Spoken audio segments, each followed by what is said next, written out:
Hey everybody, how you doing today? Just on my way home from work. Uh, just went to the grocery store, picked up some essentials. It's good to have a good breakfast in the morning. um, so I think the piece of news that's worth talking about today is that the Ford administration is moving forward with sort of regular scheduled school time for the kids. Get the kids back to school ASAP. This is, of course, the stupidest thing imaginable. COVID numbers are the highest they've ever been. All signs are pointing to the fact that they're just going to keep climbing. The policies we're currently doing right now are a failure. They have failed. They are not working. If they were working, the numbers would stop going up. It's very, very obvious. It's very, very clear, right? You just have to look at the daily numbers, see the trajectory, see what's going on, realize that what we've done has failed. It is not working. And what's especially annoying is just today I was talking to some young kids about this very thing, and their position was, oh, if only people would follow the rules. First of all, what rules? What are you even talking about? There have been no rules. There's nothing. There's like guidelines, so it's almost meaningless. And B, they put us all to work. We're all at work. Like, what the heck are you talking about? Like, the numbers are going up because everybody is at work, and now they're going to go up even higher because everybody's going to go back to school, right? Like, this isn't rocket science. This isn't brain surgery. Like, everybody's at work. Of course the virus is spreading. Of course the policy doesn't work. Of course it's a complete and total failure. And so the question then becomes, if from a public health perspective it's a complete failure, why is the administration moving forward with it? And it's because capitalists and capitalism demands it, right? The capitalists need to use our kids as hostages. They need to ensure that our children are put back into school so that we can go back to work in the mines, right? So that we can go back to work for these capitalist institutions and make money for capitalists.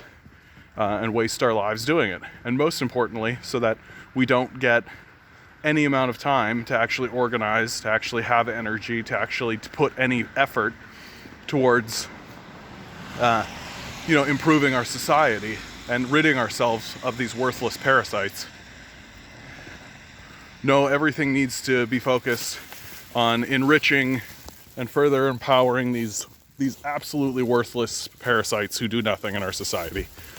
And they will absolutely use our children as leverage against us in order to do that, right? And they understand, right? If the children stay home, then we have to stay home because somebody's got to take care of these kids, right? It's certainly not us. Like, we're not taking care of these kids. We put them in an institution for an enormous amount of time where they learn absolutely nothing.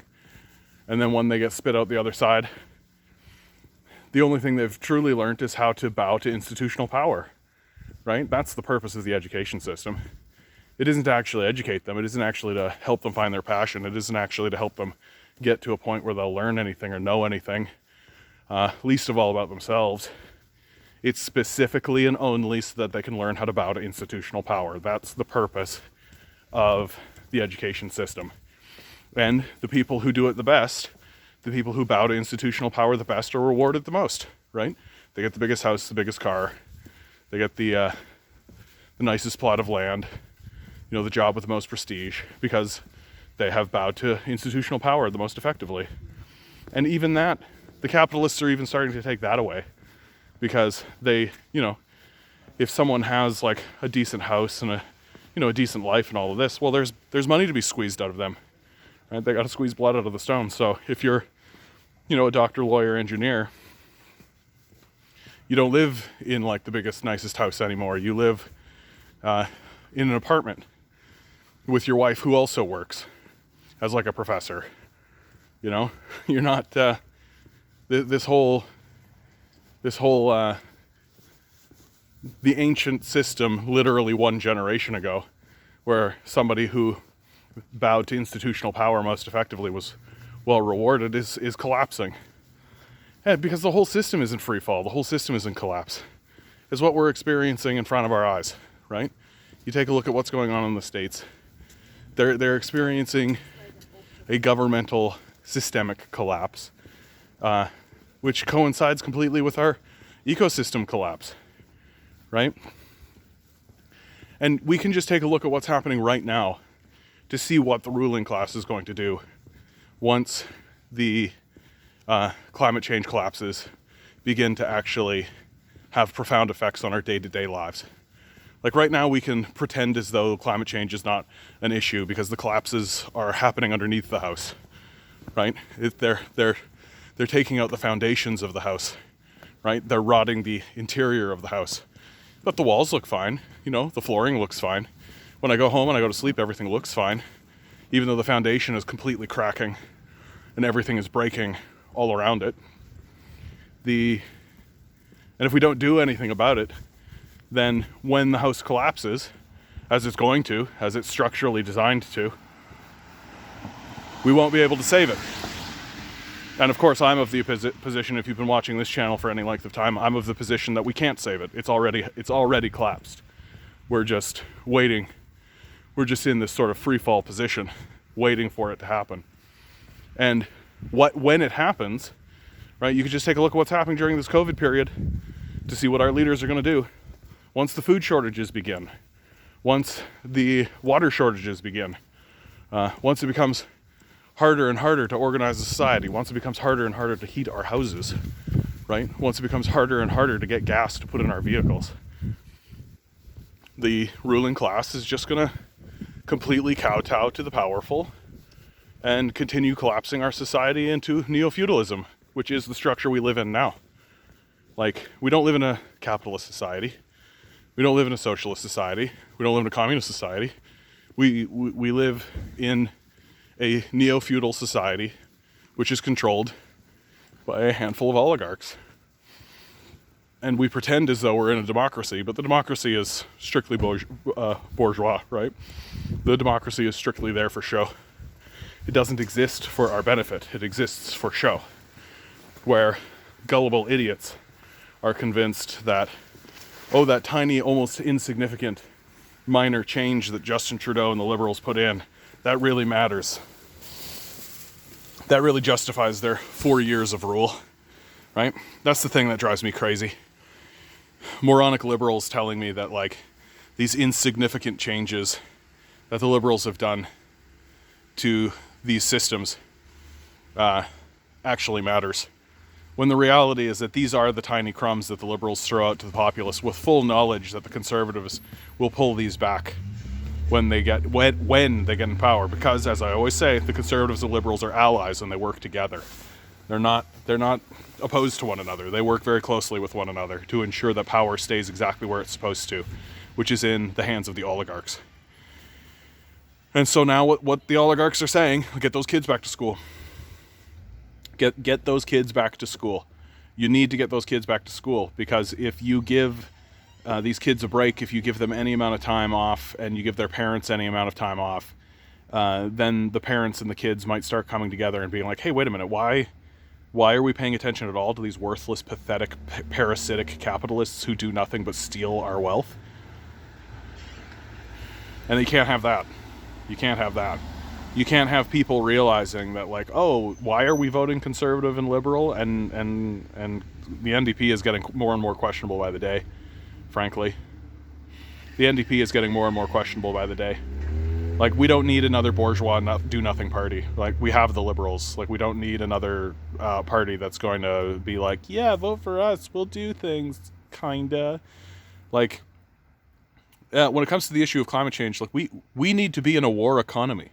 We need to be in a war economy right now. We need to be in a full-scale rationing, ratcheting down our energy consumption, ratcheting down our fossil fuel usage.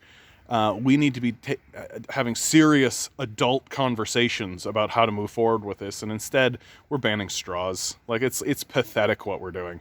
Like, we absolutely deserve the shitstorm that's coming our way, without a doubt, because we're so, like, gullible and easily convinced that the simplest, most moronic solutions are the way forward, when the reality is that we have to actually make sacrifices. all of these big tough men who pretend like they're big tough men actually need to act like big tough men instead of showing everybody how tiny their penis is by driving around in a big truck that pollutes the environment and destroys us.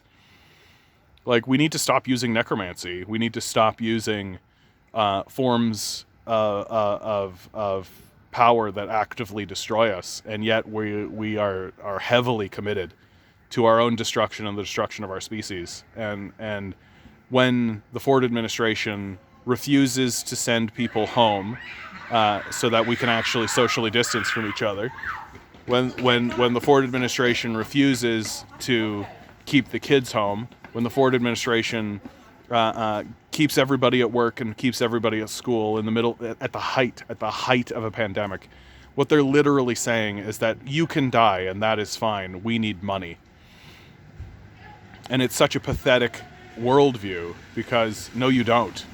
Like, no, you don't. We could food and clothe everybody. We could make sure that everybody has the necessities of life.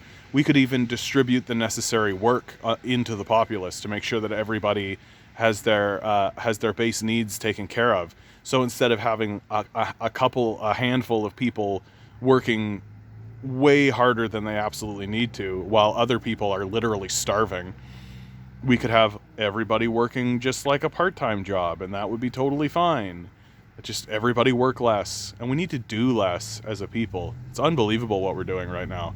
Like, that's the big thing. Like, every time I start talking, some idiotic capitalist will stand up and say, "Oh, you want to collapse the economy?" And my answer is yes. Yes, I absolutely would like to collapse an economy that's designed to destroy us.